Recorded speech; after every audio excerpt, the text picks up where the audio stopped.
اچھا ہینا، بالکل آپ ہینا آپ خارجہ امور کی بھی وزیر رہیں اور آپ اقتصادی امور بھی کسی زمانے میں دیکھتی رہیں. ابھی ایک ایسی سچویشن ہے کہ ایک طرف کشمیر کا چیلنج ہے اور میں پاکستان کے ابھی جو لیٹسٹ نمبر اسٹیٹ بینک نے جاری کیے ہیں، ایک سال کے اندر 11,000 ارب کے قرضوں کا بوجھ بھی بڑھ گیا، 40,000 ارب سے تجاوز کر گئے. تو ہم نے کشمیر کو بھی چیلنج کو دیکھنا ہے، دفاع کو بھی مضبوط کرنا ہے، اور قرضوں کا بوجھ دیکھیں تو لگتا ہے سسٹینیبل ہی نہیں ہے. کیسے آگے چلیں گے؟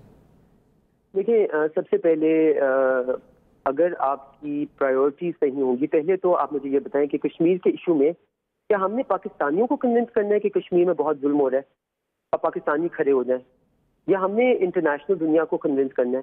اس وقت انٹرنیشنل دنیا میں جتنا بھی زور شور مچا ہوا ہے وہ تو مچا ہوا ہے مودی صاحب کی وجہ سے، کیونکہ انہوں نے اگریشن کی انتہا اس حد تک بڑھا دی کہ نیو یارک ٹائمز سے ایڈیٹوریل رکھا ہے، فائنینشیل ٹائمز. اپنے اگر ان کے کارنامے دیکھنے ہیں کہ یہ کتنے لوگوں کو کنونس کر سکے تو آپ ذرا بائیلیٹرل اسٹیٹمنٹ اٹھا کے دیکھ لیں. اور اس پہ بھی ہم سارے کہہ رہے ہیں کہ جی بھائی کشمیر کے ایشو پہ آپ مت ارسپانسبل اسٹیٹمنٹ ہیں، آپ کب مت کہیں کہ کبھی ہم آئی سی جے پہ جا رہے ہیں، کبھی ہم نہیں جا رہے، اب ہم سوچ رہے ہیں.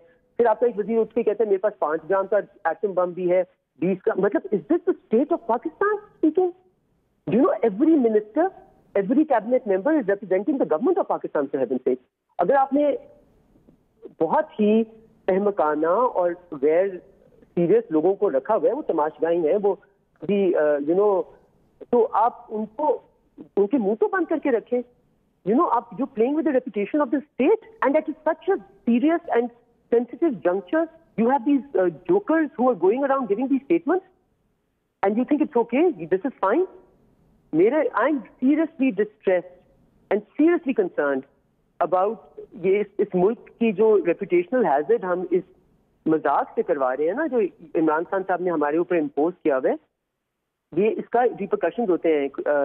لیکن سب کریڈیبلٹی ایک ملک کی بہت امپورٹنٹ. اور اس وقت کشمیر کا ایشو ہے، اس وقت آپ کی اولین ترجیح فارن پالیسی فرنٹ پہ یقیناً وہ ہے.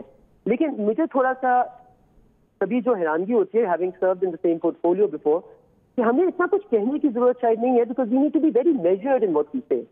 ہمیں افیکٹو ہونے کی شاید زیادہ ضرورت ہے، اور بول کہ کتنی دفعہ دن میں بولیں وہ شاید کم ہونا چاہیے، اور افیکٹونیس کتنی ہے اور کیا ہم کہہ رہے ہیں، اور کیا ہم نے due process due home work کیا ہوا ہے، کیا ہم نے انٹرنیشنل لا ایکسپرٹس کو کنسلٹ کر کے کہ ہم ایک اسٹیٹمنٹ دینا، پھر شام کو کوئی اور وزیر کہتے تھے نہیں ابھی تو آئی سی جے پہ ہم نے ڈیسیجن نہیں لیا، پھر ایک اور وزیر کہتے تھے نہیں وہ تو ہمارا حق بنتا ہے. اس وقت آپ نے دیکھیں کہ ہیومینیٹیرین کرائسس کے اوپر دس از دا ہیومینیٹیرین کرائسس، اس وقت آپ کا نیریٹو شیپ ہونا چاہیے entirely under that.